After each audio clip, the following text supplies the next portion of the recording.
Dude, you are not going to believe this. That's how it started. The unraveling of 2 decades. 20 years. Mike and Sarah. High school sweethearts. The kind you saw in movies. The kind everyone envied. They were Mike and Sarah from Long Island who made it, who beat the odds, who built a life that looked perfect from the outside. It was just after Christmas, that cozy time of year when the city glittered and even the air felt festive. Mike and Sarah were catching up with Sarah's college crew at some trendy spot in the West Village, the kind of place where the cocktails are named after obscure poets and the appetizers cost more than a week's worth of groceries used to. Laughing, reminiscing, the usual friend reunion vibe. Then Sarah, in her usual breezy way, mentioned they'd met in high school. Just that. Met. High school? Chimed in Jessica, Sarah's old roommate from Syracuse. Wow, that's like ancient history. Crazy how you guys had those wild college years and still ended up together. Mike chuckled, playing along. Wild. I don't know if Sarah was quite as wild as I was back then. He meant it as a joke, a little light-hearted ribbing. He had no idea he was walking into a landmine. Jessica's eyes widened, a mischievous glint sparking in them. Oh, honey, you have no idea. She started to launch into a story, something about Sarah and college, something that made Sarah's smile tighten just a fraction. Jess, seriously, Sarah cut in, her voice suddenly sharp, a warning edge creeping in. I'm really not comfortable with this. A cold prickle ran down Mike's spine. Something was definitely off. He looked at Sarah, her forced smile, the way she avoided his gaze. He knew that look. It was the look she got when she was hiding something big. Actually, Mike said, his voice a little too loud in the suddenly quiet table, we did more than just meet in high school. We started dating then. We were together all through Sarah's college years. The air in the room seemed to thicken. The chatter died down. Jessica's mouth hung open, a half-formed word stuck on her lips. Across the table, another roommate, Emily, choked on her wine. The festive bubble had burst, replaced by a heavy, suffocating silence. Dinner became a strained affair, smiles forced, conversation stilted. Mike could feel the tension radiating from Sarah, a silent scream of panic. As they were leaving, Emily caught Mike's arm, pulling him aside. Mike, she said, her voice low and urgent. You need to have a serious talk with Sarah about college, seriously. Then she squeezed his arm and hurried off, leaving him standing there, a knot of dread tightening in his stomach. What was that about? Mike asked Sarah as they walked out into the crisp New York night. Sarah shrugged, avoiding his eyes. Nothing. Emily's just dramatic.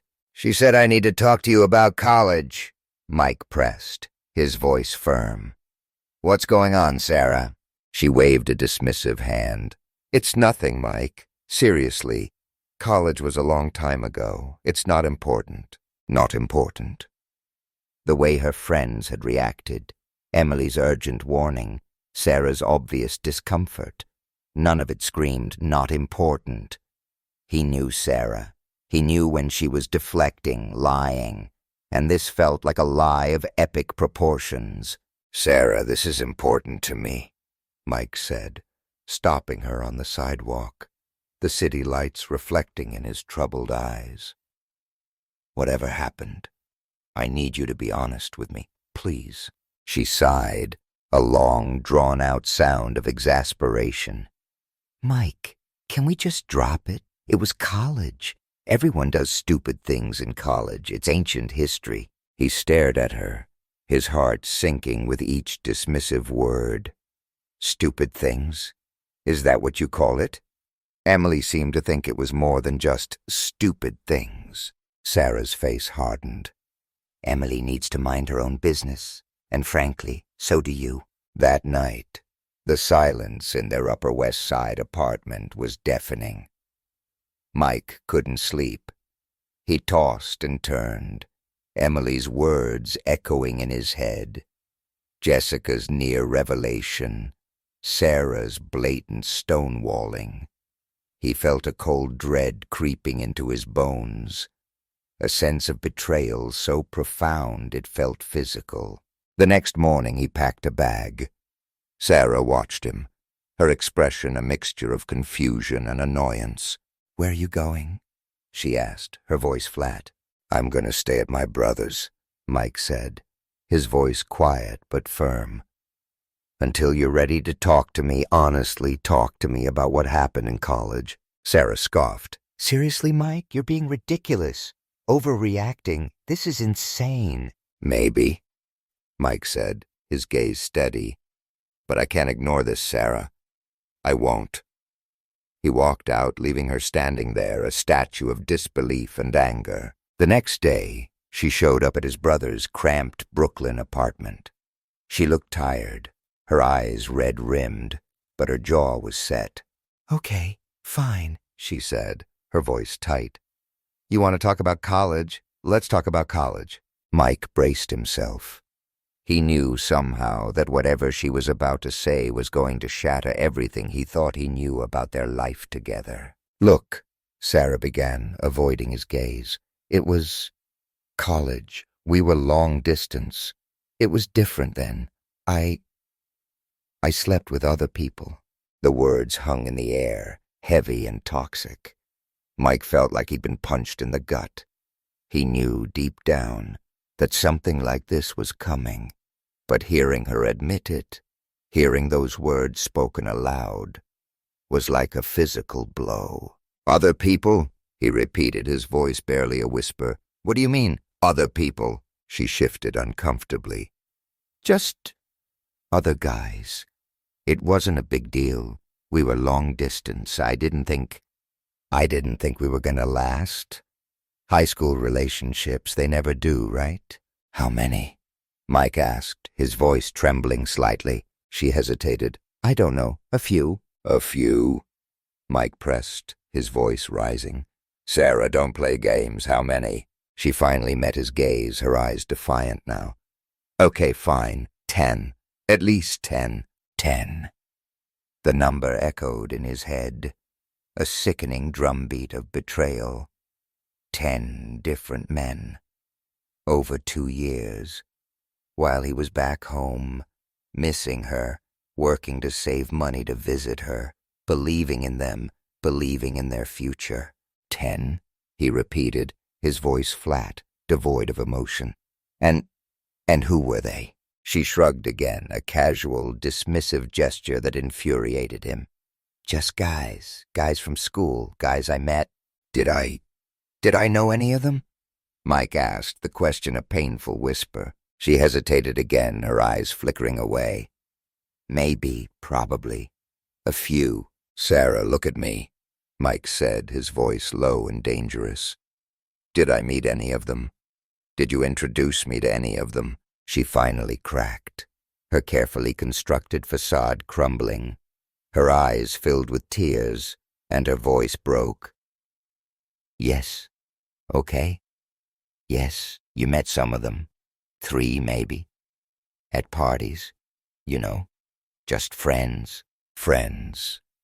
She had introduced him to the men she was sleeping with as friends. Men he had shaken hands with, talked to, maybe even laughed with. The level of deception was staggering, breathtaking in its cruelty. And what about Mark? Mike asked, the name catching in his throat. Mark, their friend, Sarah's college friend, the one who had married their mutual friend, the one they still saw regularly, the one they had just had dinner with a few weeks ago. Were you... Were you with Mark too? Sarah's silence was his answer. She didn't even have to speak. The shame in her eyes, the way she refused to meet his gaze, told him everything. Mark, Mike whispered, the name tasting like ash in his mouth. You slept with Mark? And we've been friends with him for years. We see him all the time. You've been around him, knowing what you did, and you never said a word? She finally looked up at him, tears streaming down her face. Mike, please. It was college. It was a mistake. It was a long time ago. It doesn't mean anything now. Doesn't mean anything, Mike repeated, his voice rising again, anger finally breaking through the numbness. Doesn't mean anything. You slept with at least 10 different men, Sarah, including my friend, for 2 years, lied to my face for 20 years, and you think it doesn't mean anything? I was young, I was stupid, I made mistakes, she cried, her voice cracking. Can't you just forgive me? Can't we just move past this? It was a long time ago. Forgive you? Mike stared at her, incredulous. Move past this? Sarah, this isn't some little mistake. This is years of betrayal, years of lies. You cheated on me, Sarah, for years, and you never told me. Never. You stood there at our wedding, said your vows, built a life with me, knowing all of this, and you never said a word. He shook his head, the weight of the betrayal crushing him. I want a divorce, Sarah, he said, the words flat, final. I'm done. He started the paperwork on January 2nd. The fallout was immediate and brutal. Their families descended, a whirlwind of phone calls, accusations, and pleas for reconciliation. Don't throw away 20 years over a few mistakes, his mother pleaded. Everyone makes mistakes, Mike, especially in college. It was a long time ago. Can't you just forgive her? Sarah's family echoed the sentiment. Think of the kids, her father said, his voice booming over the phone. Think of what this will do to the family. It was just college. Boys will be boys and girls will be girls. You're overreacting, Mike, completely overreacting. Even some of their friends weighed in, their opinions surprisingly aligned with Sarah's family. Come on, Mike, it was college, one friend said. Long distance is tough. Everyone experiments. It's not like it meant anything. You guys have a great life together. Don't blow it up over something that happened 20 years ago. Mike felt like he was going insane. Was he the crazy one? Was he truly overreacting? Was it really normal to sleep with multiple people when you were in a long-distance relationship? Was he the only one who thought that cheating, especially on this scale, was a deal-breaker? He posted about it online on a throwaway account, desperately seeking validation, desperately hoping someone would tell him he wasn't crazy, that he wasn't wrong to feel betrayed, to want a divorce. The responses were unexpected. A few people, shockingly, agreed with Sarah and her family. Long distance in college. Yeah, that's pretty much open season, one comment read.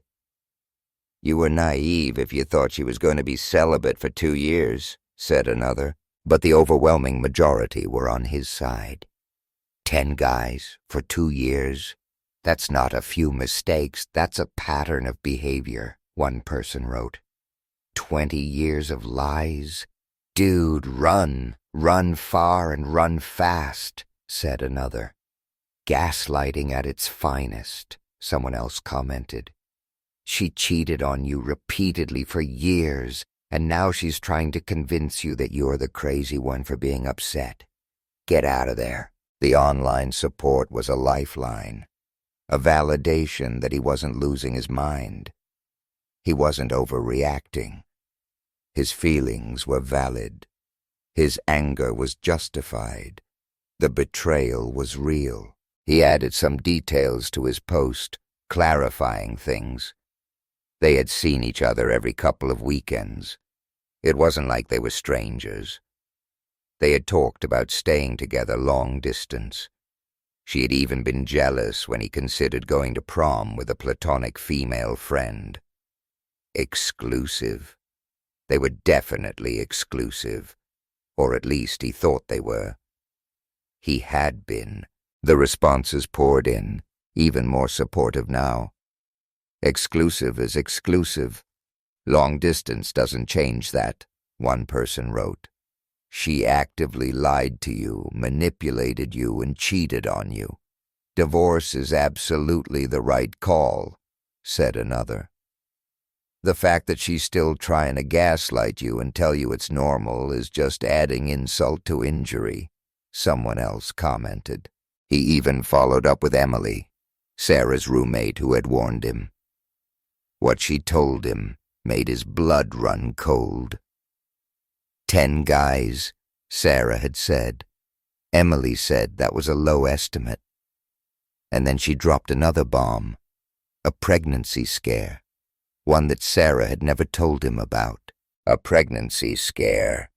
During those 2 years of wild college adventures, a secret she had kept from him for 20 years. It didn't really change anything, he realized. The number of men, the pregnancy scare, it all just reinforced the same core truth. Sarah had betrayed him, deeply and repeatedly, and she was still, even now, refusing to take responsibility, refusing to acknowledge the magnitude of her betrayal. In the weeks that followed, Sarah's tactics shifted. First it was denial, then minimization, then anger, then remorse. But the remorse felt hollow, performative. It only surfaced when the divorce papers were filed, when the reality of losing him finally began to sink in. Then, briefly, she offered to go to therapy, to work things out, to make things right. But it didn't last. Within days, she was back to her old tune, insisting it was normal, that he was overreacting, that he was ruining their lives over something that didn't even matter. The gaslighting was relentless, insidious, and it was working, at least on some people. His family, Sarah's family, some of their friends, they all seemed to be buying into her narrative, painting him as the unreasonable one, the one who was throwing away a perfect life over a youthful indiscretion. But Mike knew better. He knew the truth. He had lived with the lie for 20 years, unknowingly. And now that the truth was out, there was no going back. The foundation of their marriage was built on sand, eroded by years of deception. He couldn't forgive her. Not really. Not for the cheating, not for the lies, and certainly not for the gaslighting, the attempt to twist reality and make him doubt his own sanity. He looked at his kids, teenagers on the cusp of adulthood, and knew he was doing the right thing. He owed them the truth, even if it was painful. He owed himself the truth, after years of living a lie. He was done being gaslit. He was done being betrayed. He was done. Divorce was the only answer. It was painful, it was messy, it was heartbreaking, but it was necessary. He was finally choosing himself, choosing honesty, choosing truth, even if it meant walking away from everything he thought he knew. He was walking away from a lie and towards a future, unknown and uncertain, but at least, finally, honest.